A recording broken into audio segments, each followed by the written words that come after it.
रख हौसला वो मंजर भी आएगा, प्यासे के पास चलकर समंदर भी आएगा। थक कर ना बैठ ए मंजिल के मुसाफिर, क्योंकि मंजिल भी मिलेगी और मिलने का मज़ा भी आएगा। हेलो दोस्तों, स्वागत करते हैं आपका कलश कोचिंग क्लासेस में। मैं विपिन पढ़ा रहा हूं आपको मैथ्स और रीजनिंग की क्लासेस। तो शुरू करते हैं आज की पाठशाला। तो देखिए दोस्तों, हमारा हाइट एंड डिस्टेंस, ऊंचाई और दूरी चैप्टर चल रहा है। यह दोबारा से चैप्टर चल रहा है और यह आज की क्लास नंबर 3 हो जाएगी। आज कोशिश करेंगे इस चैप्टर को कंप्लीट करने की और उसके बाद में आने वाली क्लासेस में प्रैक्टिस करेंगे। तो प्रैक्टिस इस चैप्टर की बहुत ज़्यादा मस्ट होगी, ठीक है।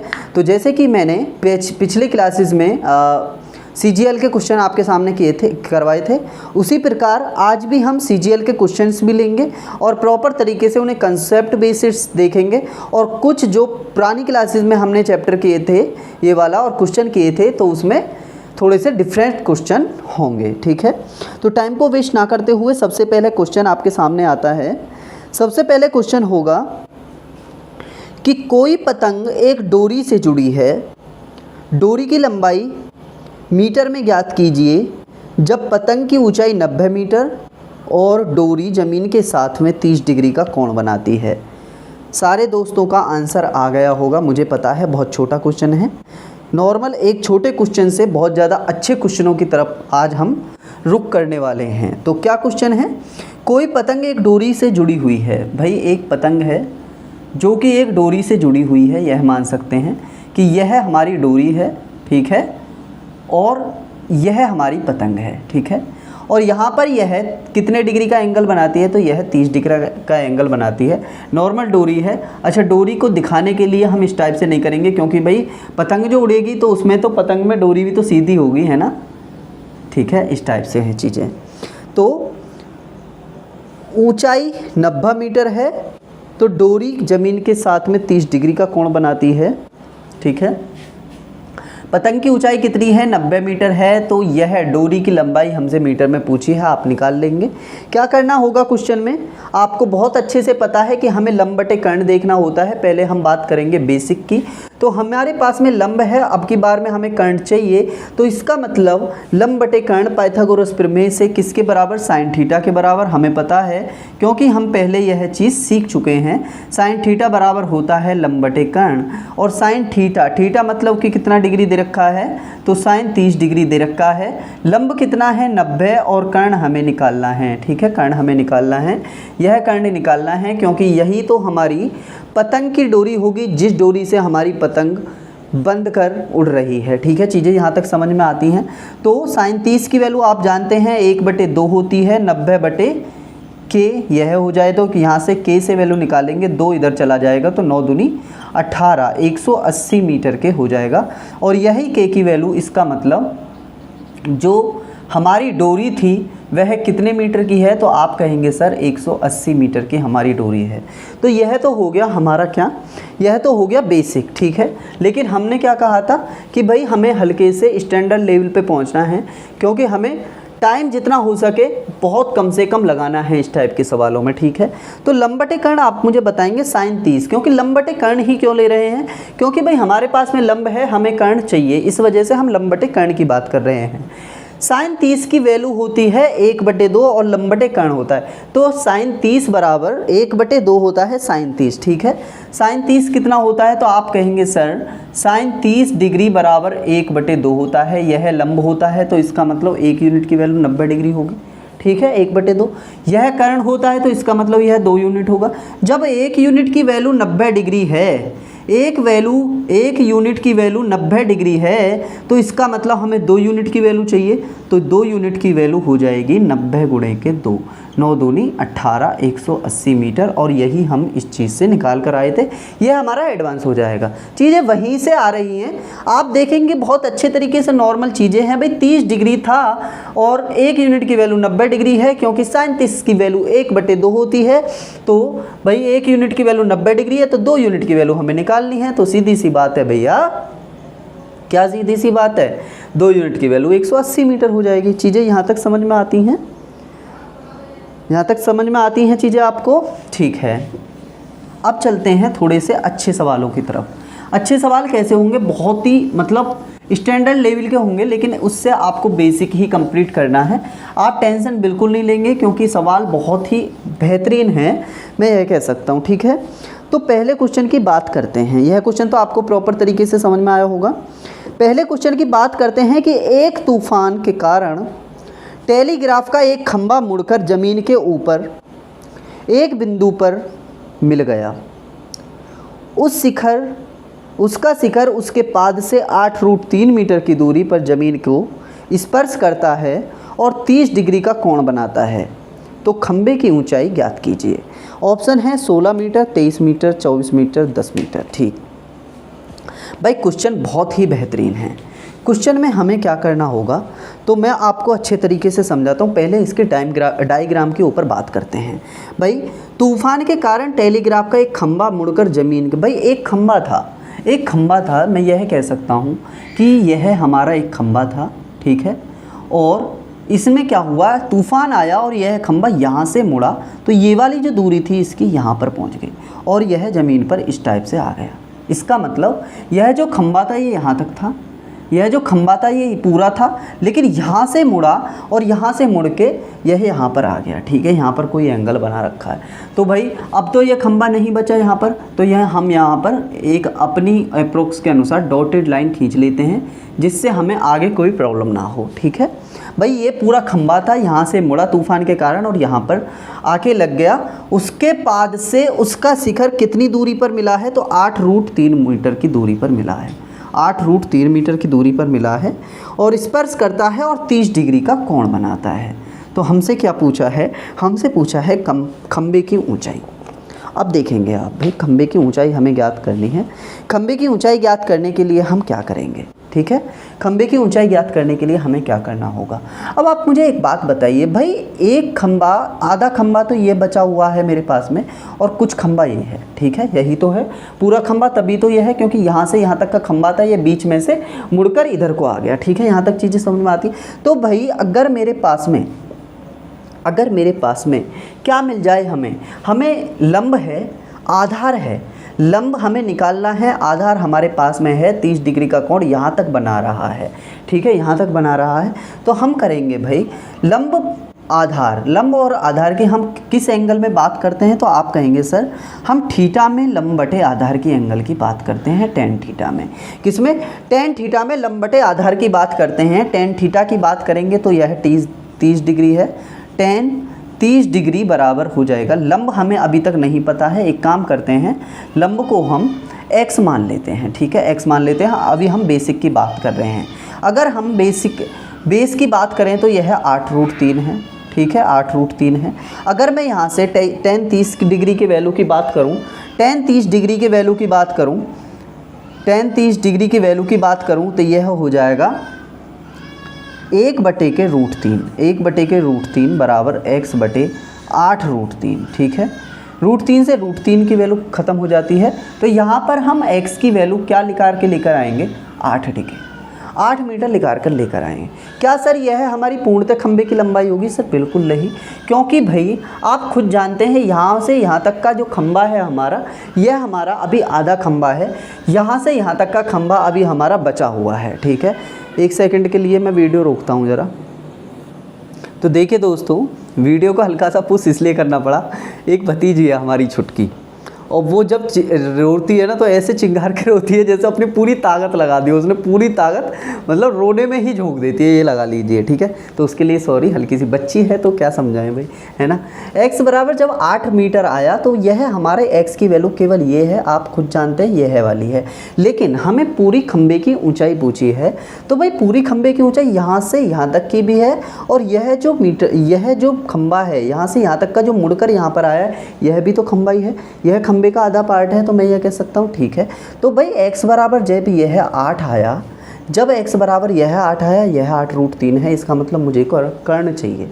मुझे क्या चाहिए, कर्ण चाहिए। तो आप कहेंगे सर हमें कर्ण निकालने के लिए हमें पता है पाइथागोरस सर ने क्या कहा था, कर्ण स्क्वायर बराबर होता है आधार का स्क्वायर, तो 8 का स्क्वायर कर सकते हैं, लंब का स्क्वायर प्लस 8√3 का स्क्वायर कर सकते हैं। यहाँ तक चीज़ें समझ में आती है। यह 64 हो जाएगा, प्लस ये कितने हो जाएगा, 8 × 8 = 64, 3 × 3 = 12, 3 × 8 = 24 और 1 = 25। ठीक है, ये 252 हो जाएगा। ठीक है, 252 हो जाएगा। अब यहाँ से बात करें 4 और 2 6, 6 और 5 11, यह कितने हो जाएगा, कितने हो जाएगा, 4 और 2 6 हो जाएगा। ठीक है, 6 और 5 11 का एक हासिल एक, और यह कितने हो जाएगा 3। ठीक है 3। लेकिन मुझे हल्का सा क्वेश्चन में कुछ डाउट लग रहा है, क्या क्वेश्चन सही है? तो आप कहेंगे सर क्वेश्चन की पता नहीं।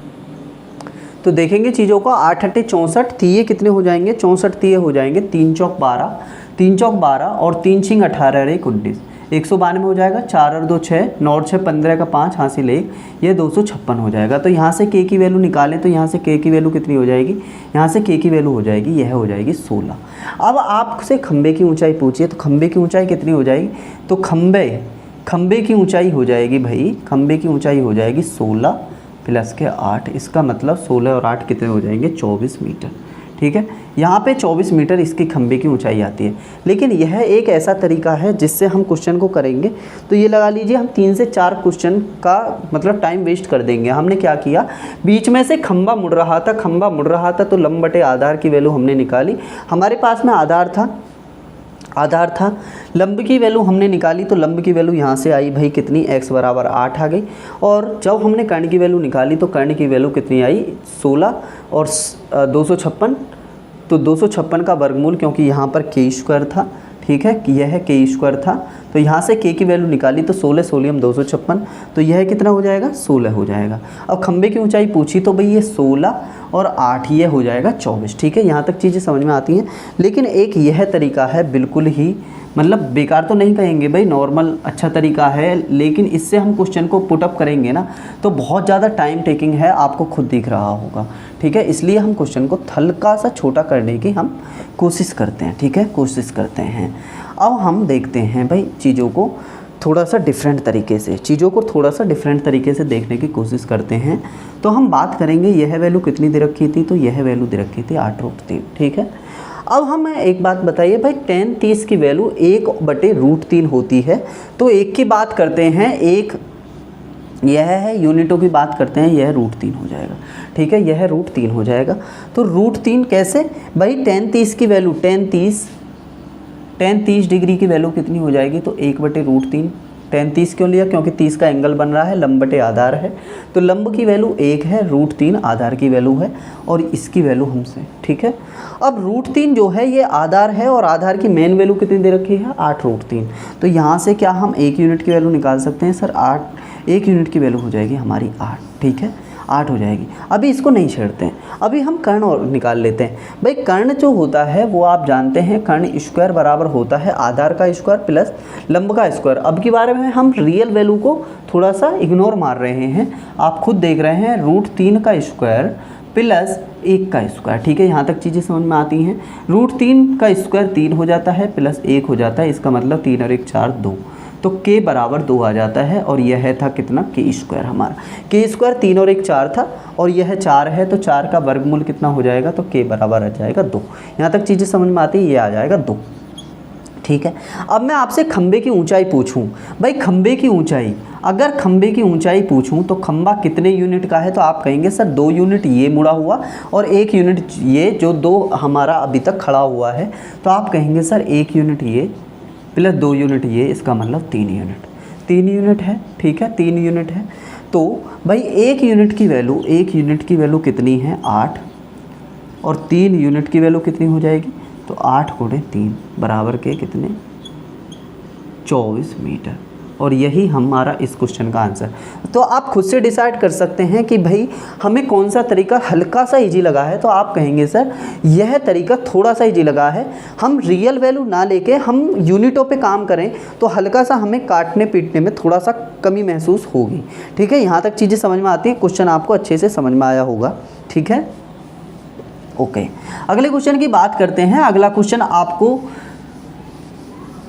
इसी कंसेप्ट पर आधारित होगा, इसलिए यदि इस कंसेप्ट को सीखने में यहाँ तक आपको प्रॉब्लम आ रही है तो अब से दोबारा से आप कोशिश कर सकते हैं। दूसरे क्वेश्चन की बात करते हैं। दूसरा क्वेश्चन कहता है कि 15 फीट की ऊंचाई वाला एक पेड़ है, हवा से बीच से झुक जाता है। वह पेड़ का शीर्ष पेड़ के आधार तल पर 30 डिग्री का कोण बनाता है। तो ज्ञात कीजिए पेड़ किस ऊंचाई से झुका हुआ है। क्या बेहतरीन क्वेश्चन। फिर से हमारे पास में प्रॉपर एक पेड़ था जो कि बीच में से झुक गया, यहाँ से झुका हुआ मान लेते हैं, ठीक है। यहाँ से यह पेड़ झुका है, ठीक है, यहाँ से ये पेड़ झुका है, ये पेड़ था यहाँ तक, ठीक है। अब यह पेड़ यहाँ पर तो बचा नहीं, इसका मतलब हम यहाँ पर डॉटेड लाइन खींच सकते हैं, डॉटेड लाइन खींच सकते हैं। उम्मीद करता हूँ यह आपको दिख रही होगी, ठीक है। डॉटेड लाइन खींच सकते हैं, है ना। यह कितने डिग्री का दे रखा है, तो आप कहेंगे सर हमें एंगल दे रखा है 30 डिग्री का, 30 डिग्री का दे रखा है। और पेड़ की प्रॉपर ऊंचाई कितनी दे रखी है, तो आप कहेंगे सर पेड़ की प्रॉपर ऊंचाई है कितनी दे रखी है। पेड़ की प्रॉपर ऊंचाई दे रखी है 15 फीट, 15 फीट पेड़ की प्रॉपर ऊंचाई दे रखी है। अब आपसे मैं कहूँ सर हमें अब क्या ज्ञात करना है कि पेड़ कितनी ऊंचाई से हमारा झुका है, तो यहाँ से झुका है। लेकिन अब की बार में हमें पेड़ की ऊंचाई दी हुई है, तो हम क्या करेंगे भाई, tan 30 की वैल्यू बात करते हैं, tan 30 की वैल्यू की बात करते हैं। हमें अगर आप कहें कि हमें इस सवाल में किस चीज़ की ज़्यादा ज़रूरत होगी, तो आप कहेंगे सर हमें ये लंब मिल जाए और ये कर्ण मिल जाए, तो हम दोनों को जोड़कर इसके यूनिट के बराबर रख सकते हैं। बिल्कुल सही, आप बिल्कुल सोच रहे हैं। बेसिक को थोड़ा सा एक तरफा रखकर हम असली यूनिटों की बात करते हैं। tan 30 डिग्री की बात करते हैं। tan 30 डिग्री बराबर होता है 1/√3, 1/√3। अगर मैं इस वैल्यू की बात बाद में करूं तो ये वाली वैल्यू कितनी हो जाएगी, तो आप कहेंगे सर ये वाली वैल्यू 1 हो जाएगी।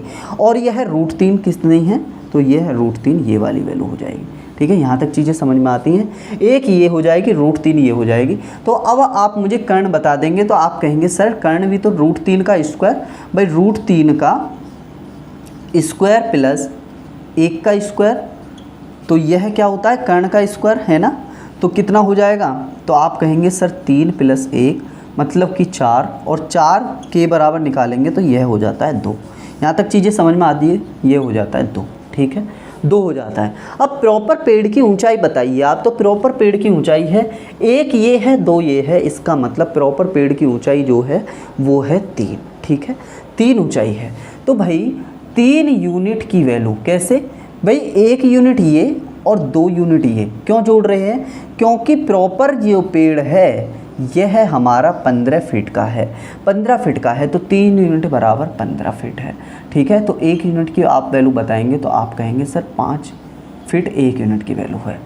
अब हमसे पूछा क्या है, हमसे पूछा है कि जहाँ से पेड़ का झुकाव लिया है वहाँ तक उस पेड़ की ऊंचाई बताइए। तो हमें रियल में ये वाली ऊंचाई पूछी, ये वाली ऊंचाई पूछी। तो आप खुद से जानते हैं कि सर यह 1 यूनिट की वैल्यू है, सर यह 1 यूनिट की वैल्यू है, क्योंकि यहाँ तक की जो ऊंचाई थी यूनिटों में हमारी केवल 1 थी, ठीक है। यहाँ तक चीज़ें समझ में आती। तो 1 यूनिट की वैल्यू हमारी 5 फीट है। इसका मतलब पेड़ जहाँ से झुका है वहाँ तक की उसकी जो ऊंचाई है वह 5 फीट की है, और यही इस क्वेश्चन का हमारा आंसर हो जाएगा। उम्मीद करता हूँ क्वेश्चन अच्छे से समझ में आया, बेहतरीन क्वेश्चन है। दोबारा से यदि इस क्वेश्चन को दोहरान करें, हल्का सा आपको बोलने पे डिफरेंस हो रखा होगा, या हो सकता है कि आपको हल्की सी आवाज़ वॉइस में कमी लगे, ठीक है। तो थोड़ा सा ध्यान में रखिए चीज़ों को। देखिए क्या था, एक हमारे पास में पेड़ था, पेड़ की ऊंचाई 15 फीट थी, ठीक है, 15 फीट थी। पेड़ को बीच से झुका दिया गया और यहाँ पर आ गया। यह 30 डिग्री का एंगल बना रहा है, ठीक है, 30 डिग्री का एंगल बना रहा है। तो हमसे पूछा है कि जो पेड़ जहाँ से झुका है, जो पेड़ जहाँ से झुका है उसकी ऊंचाई कितनी है, उसकी ऊंचाई कितनी है। तो आप कहेंगे सर tan 30 की वैल्यू होती है लंब और कर्ण। हमने लंब और कर्ण ही क्यों निकाले, क्योंकि भैया हमें क्या चाहिए, हमें प्रॉपर पेड़ की ऊंचाई की यूनिट चाहिए। कैसे भाई, अगर हमें ये वाली ऊंचाई मिल जाए और ये वाली ऊंचाई मिल जाए तो क्या यह हमारा पेड़ नहीं है। तो आप कहेंगे सर बिल्कुल यह हमारा पेड़ है, यह तो हमारा प्रॉपर खड़ा हुआ पेड़ है आधा, और यह वह पेड़ का हिस्सा है जो कि हमारा बीच से झुक गया है, ठीक है। tan 30 की वैल्यू की बात करते हैं, लंब और साइन किसकी, लंब और आधार की बात करते हैं। बिल्कुल tan 30 की वैल्यू की बात करते हैं 1/√3, ठीक है, √3 की बात करते हैं। अब हमें यहाँ से कर्ण निकालना था, तो कर्ण √3² प्लस 1² बराबर हो जाएगा 3 + 1 बराबर कितने हो जाता है 4 हो जाता है। तो k की वैल्यू हमें 2 मिली, यह होगी 2 और यह होगी 1। अब आपसे मैं पूछूं कि हमारा पेड़ प्रॉपर 15 फीट का था, तो हम यहाँ पर यदि यूनिटों में बात करें तो पेड़ कितने फीट का है, तो आप कहेंगे सर 1 फीट ये है, 1 यूनिट ये है और 2 यूनिट ये है। इसका मतलब प्रॉपर पेड़ 3 यूनिट का है और 15 फीट ये है, तो 1 यूनिट की वैल्यू कितनी है 5 फीट। अब हमसे पूछा है कि उस पेड़ की ऊंचाई बताइए जहां से पेड़ को झुकाव मिला है, तो आप कहेंगे सर यह झुकाव है 1 यूनिट का, 1 यूनिट का, और 1 यूनिट की वैल्यू हमसे पूछी है, तो यह हो जाएगी कितनी 5 फीट। ठीक है, यहाँ तक चीज़ें समझ में आती हैं, यहाँ तक चीज़ें समझ में आती हैं या नहीं? बिल्कुल आती हैं, ओके। बात करते हैं अगले क्वेश्चन की।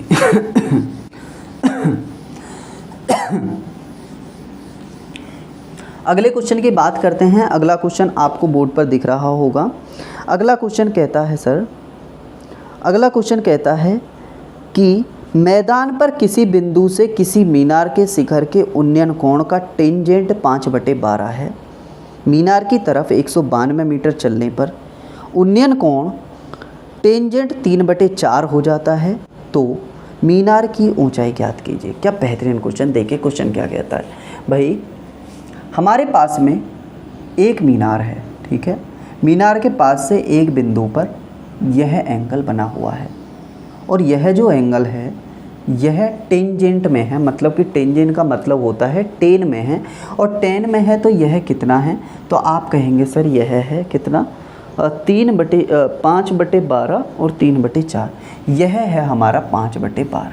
ठीक है, अब मीनार की तरफ 192 मीटर यह चलवा रहा है, 192 मीटर हम मीनार की तरफ चल रहे हैं और यहाँ पर आ जाते हैं, ठीक है, अप्रोक्स यहाँ पर आ जाते हैं। यह दूरी कितनी है 192 मीटर की, 192 मीटर की यह दूरी है। तो यहाँ से और ये वाला जो एंगल बन रहा है, तो ये वाला जो एंगल है वह है कितना 3/4, 3/4, ठीक है, 3/4 है, ठीक है, पक्की बात 3/4 है।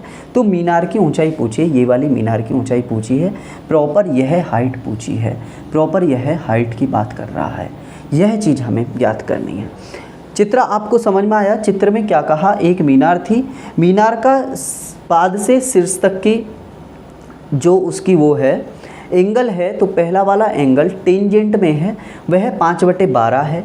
मीनार की तरफ 192 मीटर चले तो यहाँ पर आ गए, तो यह वाला जो एंगल है वह टेन में 3/4 है।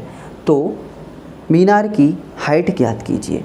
तो आप मुझे एक बात बताइए सर, आप मुझे एक बात बताइए बहुत ही अच्छी सी, अगर मैं इस वाले एंगल की बात करूं, tan 5/12 की बात करूं, tan थीटा बराबर 5/12 की बात करूं, लिख ही लेते हैं, आपकी स्वेच्छा अनुसार लिख ही लेते हैं कि tan थीटा बराबर कितना दे रखा है 5/12 दे रखा है, एक यूनिट 5/12 दे रखी है। तो मुझसे आप एक बात बताइए कि यह 5/12, 5 इसकी यूनिट होगी लंब की और आधार की यूनिट 12 होगी, भाई यही तो होगी। कैसे, दोबारा से देखते हैं, 5 किसकी यूनिट होगी, यह लंब की होगी, क्योंकि भाई tan कहता है कि मेरे पास में लंब बटे आधार है, तो 5 यूनिट लंब की होगी और आधार की कितनी होगी, यह होगी 5/12। कैसे, लंब की 5 और आधार की 12, यहाँ तक चीज़ें समझ में आती हैं। दूसरे tan की बात करते हैं, 192 मीटर जैसे ही चला वह 3/4 हो गया, 3/4 हो गया।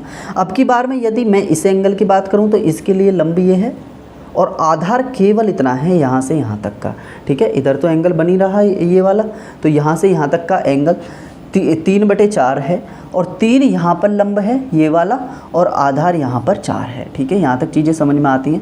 अब आप मुझे एक बात बताइए, क्या एक ही क्वेश्चन में 2 वैल्यूओं में किसी भी एक चीज़ का क्या लंब या कोई भी वैल्यू क्या बराबर नहीं होगी? बिल्कुल सर, आप कहेंगे सर बराबर होगी, लेकिन क्या यहाँ पर लंब है, भाई यहाँ पर लंब है, लंब बटे आधार है, आधार अलग है मान सकते हैं, यहाँ पर भी लंब बटे आधार है, लेकिन 5/12 के लिए भी लंब यह है और 3/4 के लिए भी लंब यही है।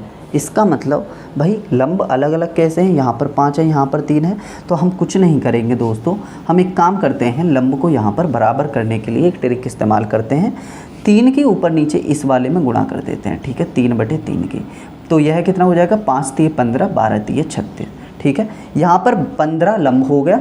हम क्यों कर रहे हैं ऐसा? क्योंकि हमें लंब दोनों जगह सेम चाहिए, सेम वैल्यू लंब की हमें चाहिए। अगर मैं यहाँ पर बात करूँ तो यहाँ पर मैं 5/5 की यहाँ पर गुणा कर सकता हूँ, तो ये कितना हो जाएगा 15/20, यह प्रॉपर वैल्यू हो जाएगी। अब आप देखेंगे कि भाई 10 में दोनों जगह जो दो वैल्यू हमें दे रखी हैं 5/12 और 3/4, दोनों जगह वैल्यू जो लंब है वह मेरा सेम है 15 और 15, ठीक है। 15 और 15 हमारे पास में वैल्यू सेम है, तो इसका मतलब मैं हाइट की बात करूं तो यह 15 यूनिट हो सकती है, 15 यूनिट यह हाइट हो सकती है, ठीक है। यहाँ तक चीज़ें आपको समझ में आती हैं? ओके। अब बात करते हैं, जैसे ही हमने 3/4 वाला जब एंगल बनाया था तो हम एक पॉइंट से मीनार की तरफ आए थे, जो कि आए थे हम 192 मीटर, ठीक है। यहाँ तक चीज़ें समझ। भाई अगर मैं बड़े वाले आधार की बात करूँ तो बड़ा वाला आधार कितना है हमारा 36, तो भाई यह तो प्रॉपर, एक काम करते हैं इसको पूरे को रफ़ करते हैं, इसको पूरे के रफ़ करते हैं, ये यहाँ पर लिख लेते हैं tan थीटा बराबर 15/36, एक वैल्यू यह है और दूसरी वैल्यू यह है कितनी, तो 15/20, ठीक है, 15/20। अगर मैं बड़े वाले आधार की बात करूं तो बड़ा वाला आधार 36 यूनिट है, 36 यूनिट है, क्योंकि भाई बड़ा वाला आधार यह है 5/12 से आया 36 यूनिट है। और छोटे वाले आधार की बात करूं तो छोटा वाला आधार कितना है, तो आप कहेंगे सर 20 यूनिट है। इसका मतलब 36 में से यदि 20 चले जाएंगे तो 16 यूनिट बचेंगे, और 16 यूनिट किसकी वैल्यू है, तो आप बहुत अच्छे तरीके से जानते हैं, यह वैल्यू है 16 यूनिट है कितनी, 192 मीटर, 192 मीटर। कैसे भाई, प्रॉपर जो आधार है वह 36 मीटर है और बचा हुआ आधार 20 मीटर है। इसका मतलब जो माइनस वाला आधार है, जो वो आधार है जो एक पॉइंट से मीनार की तरफ चले हैं, तो वह 16 मीटर है, और 16 मीटर की वैल्यू दे रखी है हमारी 192 मीटर। इसका मतलब मैं एक यूनिट की बात करूं तो यह कितना हो जाएगा, 16, ये हो जाएगा 16 कम 16 और 16 दूनी 32, 12 यूनिट हो जाएगा, 12 यूनिट हो जाएगा। एक यूनिट की वैल्यू 12 हो जाएगी, ठीक है, 12 हो जाएगी। अब हमसे पूछा है मीनार की हाइट, मीनार की ऊंचाई कितने यूनिट के बराबर है, तो आप अच्छे तरीके से जानते हैं यह है 15 यूनिट के बराबर। इसका मतलब यदि मैं मीनार की हाइट की बात करूं, मीनार की हाइट की बात करूं, यह हो जाएगी 12 × 15, इसका मतलब 180 मीटर, 12 × 15 180 मीटर। उम्मीद करता हूँ चीज़ों को आप अच्छे तरीके से समझे होंगे। यदि मैं दोबारा दोहराने की बात करूँ, क्वेश्चन में हमारा बोला था कि एक हमारे पास में मीनार थी, मीनार से एक बिंदु से जो टेंजेंट थी वह 5/12 बन रही थी, और दूसरे बिंदु की तरफ 192 मीटर जाने पर वह 3/4 बन रही थी, ठीक है। यहाँ तक चीज़ें समझ में आती हैं। अब जैसे ही हमने चीज़ों को देखा तो भाई मीनार हमारे पास में एक है और वही हमारा त्रिभुज का क्या है, लंब है, तो लंब दोनों वैल्यूओं में समान होना चाहिए। यहाँ पर भी वैल्यूओं में समान होना चाहिए और यहाँ पर भी लंब हमारा समान होना चाहिए। तो हमें लंब समान करने के लिए दोनों में, एक में 3 की गुणा करनी पड़ी और दूसरे में 5 की गुणा करनी पड़ी। यहाँ तक चीज़ें समझ में आती हैं। तो एक वैल्यू हो जाती है हमारी 15/36 और दूसरी हो जाती है 12/36, 15/20, ठीक है, 15/20। अब प्रॉपर जो आधार था हमारा वह 36 और छोटा वाला जो आधार है वह 20, तो बचा हुआ आधार कितना हो जाएगा 16, और 16 यूनिट की वैल्यू हो जाएगी 192 मीटर, क्योंकि वही तो यूनिट है जो हम मीनार की तरफ चले हुए थे। तो भाई 16 यूनिट की वैल्यू 192 है, तो एक यूनिट की वैल्यू हो जाएगी, एक यूनिट की वैल्यू हो जाएगी 12। अब एक यूनिट की वैल्यू जब 12 है तो हमारे पास में मीनार की जो हाइट है वह कितनी है, तो वह है 15 यूनिट। तो मीनार की हाइट हमें चाहिए, तो मीनार की हाइट निकालने के लिए हम 12 यूनिट में 15 की मल्टीप्लाई करेंगे, तो हमारा आंसर आ जाएगा 180 मीटर, ठीक है। चीज़ें समझ में आती हैं यहाँ तक, पक्की बात, ठीक है। अगले क्वेश्चन की बात करते हैं। हमारी क्लास में आज बहुत ही बड़े बड़े मेहमान आकर बैठ चुके हैं, ठीक है। तो अगले क्वेश्चन की बात करते हैं। अब देखिए, अब की बार में जो क्वेश्चन आपके सामने होगा वह CGL मेंस का क्वेश्चन होगा। अब आप कहेंगे सर हमारा कंसेप्ट चल रहे हैं तो ये क्वेश्चन बीच में कहाँ से आ गया, तो आपको प्रैक्टिस के लिए यह क्वेश्चन हमें सिखाना पड़ेगा, ठीक है। तो क्वेश्चन की बात करते हैं। क्वेश्चन कहता है कि एक अधूरी मीनार के आधार से 78 मीटर की दूरी से अधूरी मीनार के शिखर का उन्नयन कोण 30 डिग्री है। मीनार को कितना ऊंचा और बनाया जाना चाहिए ताकि उसी बिंदु से तैयार मीनार का शिखर का उन्नयन कोण 60 डिग्री हो जाए। ठीक है, चीज़ों को समझ में करते हैं भाई। देखिए, हमारे पास में अधूरी मीनार थी। अगर मैं बात करूं,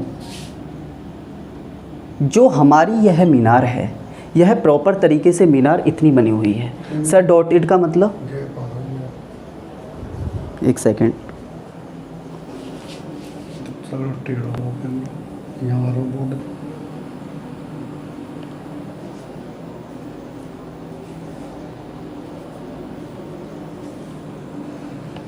तो देखिए क्वेश्चन में क्या कहा है, एक अधूरी मीनार है। अधूरी मीनार मतलब हमने डॉटेड लाइन पोर्शन कर दिया है भाई। हमारे पास में अगर हम पूरी मीनार को बनाएं तो यह पूरी मीनार इतनी बनेगी। अधूरी मीनार है तो इसलिए डॉटेड लाइन कर सकते हैं। हमें पहले अप्रॉक्स देख लिया कि मीनार जो है हमारी यहाँ तक है। ठीक है, यहाँ तक चीज़ें समझ में आती हैं। 78 मीटर की दूरी से अधूरी मीनार के शिखर का उन्नयन कोण 30 डिग्री है। तो अगर मैं इसके आधार से बात करूँ, यह 78 मीटर है, 78 मीटर दी हुई है और यह अधूरी की मीनार का शिखर का जो उन्नयन कोण है वह 30 डिग्री है। 30 डिग्री है। यहाँ तक चीज़ें समझ में आती हैं। अब आगे क्वेश्चन में बोला है कि मीनार को कितना ऊंचा और बनाया जाना चाहिए ताकि उस बिंदु से तैयार मीनार के शिखर का उन्नयन कोण 60 डिग्री हो जाए। तो देखिए, अगर मैं मीनार को यहाँ तक और बना दूँ तो यह जो एंगल है यह हमारा कितना हो जाएगा, तो आप कहेंगे सर यह एंगल हमारा हो जाएगा 60 डिग्री का। ठीक है, 60 डिग्री का। अगर मैं 60 डिग्री की बात करूं तो इसके लिए 60 एंगल के लिए हमारे पास में लंब क्या हो जाएगा, तो यह पूरी मीनार, और 30 डिग्री के लिए हमारे पास में लंब कितना हो जाएगा, यह अधूरी मीनार। और हमारे पास में जो बेस है दोनों के लिए वह बराबर है। बेस हमारे दोनों का सेम है। ठीक है, अगर मैं पहले एंगल की बात करते हैं tan 30 की। ठीक है, tan 30 की, यह पहले हम बेसिक देखते हैं। tan 30 बराबर होता है लंब बटे आधार। तो लंब कितना, tan 30 की वैल्यू कितनी होती है, 1/√3। ठीक है, 1/√3 यह होती है। और लंब यदि मैं यहाँ पर मान लूँ यह x, ठीक है, x मान लेते हैं, तो यह कितना हो जाएगा भाई, यह हो जाएगा हमारा x/78 के। ठीक है, 78 के। तो यहाँ से x की वैल्यू कितनी निकल के आएगी, आप कहेंगे सर x की वैल्यू निकल कर आएगी 78/√3। मीन्स डैट मैं यह कह सकता हूँ कि भाई हमारे पास में बेस तो जो था वह था 78, और जो अधूरी मीनार है उसकी ऊंचाई अभी तक आ चुकी है हमारे पास में 78/√3। ठीक है, अब दूसरे एंगल की बात करते हैं, 60 डिग्री की बात करते हैं। tan 60 डिग्री की वैल्यू की बात करते हैं। tan 60 की बात करें तो यह प्रॉपर वैल्यू है हमारे पास में, प्रॉपर वैल्यू है। इसको एक काम करते हैं, अब की बार में नाम ए बी दे देते हैं। तो यह कितना हो जाएगा, लंब ए बी बटे बेस सेम है 78। ठीक है, tan 60 की बात करते हैं। tan 60 की वैल्यू हमने बताई थी √3 हो जाएगी AB/78। ठीक है, तो AB की प्रॉपर वैल्यू कितनी हो जाएगी, यह हो जाएगी 78√3। कितनी हो जाएगी, 78√3। भाई हमारे पास में प्रॉपर जो मीनार है वह 78√3 है, और जो हमारी यह छोटी वाली वैल्यू की आई है वह 78/√3 है।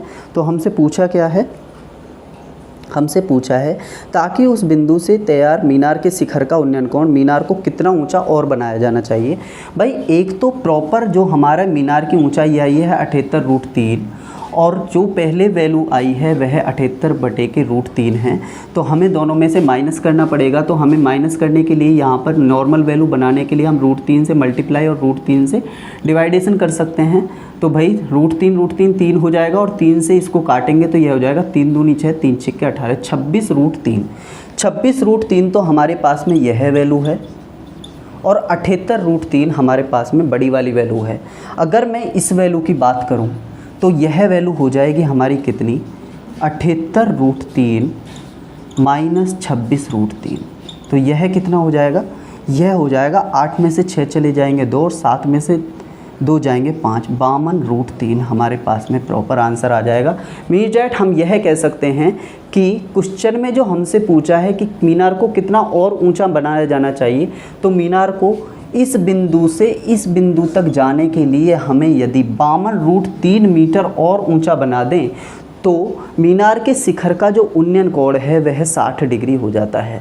अगर दोबारा से चीज़ों की तरफ रुख करें, यह क्वेश्चन ऐसे ही होगा, बड़ा क्वेश्चन है, आप खुद जानते हैं, ठीक है, CGL में आया हुआ क्वेश्चन है। क्वेश्चन में क्या कहा था, अधूरी मीनार थी, अधूरी मीनार के शिखर का जो उन्नयन कोण था वह 30 डिग्री दे रखा था, 30 डिग्री दे रखा था। मीनार को कितना और ऊंचा बनाया जाना चाहिए, जो 30 डिग्री एंगल था वह 60 डिग्री हो जाए, और मीनार का जो बेस है वह 78 मीटर है, ठीक है। तो हमने क्या किया, सबसे पहले छोटा वाला एंगल पकड़ा, tan 30 की बात करी, और tan 30 बराबर 1/√3, और यह वाली जो वैल्यू थी जो मीनार अभी तक हमारी अधूरी बन चुकी है वह हमने x मीटर मानी, तो x/78 हो गया। x की वैल्यू यहाँ से निकाली 78/√3, ठीक है। इसे नॉर्मल वैल्यू बनाने के लिए हमने √3 से मल्टीप्लाई और √3 से डिवाइड किया, तो हमने क्या किया, √3 3 हो गया, ये 26√3 हो गया, ठीक है। यहाँ तक चीज़ें समझ में आती हैं। उसके बाद में हमने बड़ा वाला एंगल पकड़ा tan 60, और tan 60 डिग्री की वैल्यू जैसे ही हमने बात करी तो हमारे पास में यह हमने AB प्रॉपर मीनार की ऊंचाई मानी, AB लंब हो गया और आधार हो गया 78, और tan 60 की वैल्यू होती है कितनी, √3, ठीक है। √3 बराबर AB/78 हो गया, AB बराबर 78√3 प्रॉपर हो गया। तो जो हमारी पहले वैल्यू थी, जो पहले मीनार थी उसकी ऊंचाई हमारी कितनी होगी, वो होगी 26√3, और प्रॉपर पूरे मीनार की ऊंचाई हमारे पास में 78√3। तो 78√3 में से 26√3 जैसे ही हमने माइनस किया वह हमारी उस मीनार की ऊंचाई आई जो हमारे पास में बची है 52√3, ठीक है। तो यह क्वेश्चन था, और यह क्वेश्चन आज की क्लास का लास्ट क्वेश्चन करते हैं, ठीक है। लास्ट क्वेश्चन करते हैं क्योंकि चीज़ें ना आगे बढ़ाने में थोड़ा सा फोर्सली हो रहा है, ठीक। तो आज की पाठशाला को यहीं समाप्त करते हैं। एक क्लास और लगेगी, यह चैप्टर प्रॉपर तरीके से कंप्लीट हो जाएगा, ठीक है। और उम्मीद करता हूँ क्लास आपको समझ में आई होगी। 6 से 7 कंसेप्ट इस क्लास में हमने कंप्लीट किए, और पहले 2 क्लास इसमें आ चुकी हैं। पहली क्लास जो हमने की थी वो त्रिकोणमिति की थी, क्योंकि त्रिकोणों में हमें जो हाइट एंड डिस्टेंस में जितने सॉल्यूशन सीखने थे, जितने एंगल सीखने थे, हमने प्रॉपर तरीके से वो सीखे, क्योंकि हमें बहुत ज़्यादा इस क्लास के लिए हाइट एंड डिस्टेंस के क्वेश्चंस को करने के लिए उनकी बहुत ज़्यादा नीड थी। जैसे कि बात करें tan 45 के एंगल की 1 हो जाता है, tan 60 के √3 हो जाता है, tan 30 का 1/√3 हो जाता है, sin 30 का 1/2 हो जाता है, sin 45 का 1/√2 हो जाता है, sin 60 के √3/2 हो जाता है। या उसके बाद में हमने एक बहुत ही नॉर्मल फॉर्मूला सीखा पाइथागोरस सर का। पाइथागोरस सर मतलब कि कर्ण का स्क्वायर लंब स्क्वायर प्लस आधार के स्क्वायर, जिसमें एक त्रिभुज होता है, त्रिभुज में 90 डिग्री का एंगल होता है, ठीक है। उसके बाद में हमने थोड़ी सी ट्रिग्नोमेट्रीज आइडेंटिटीज सीखी, जिसमें हमने सीखा कि साइन थीटा बराबर लंब बटे कर्ण होता है, लाल बटे कक्का का फॉर्मूला सीखा था याद करने के लिए।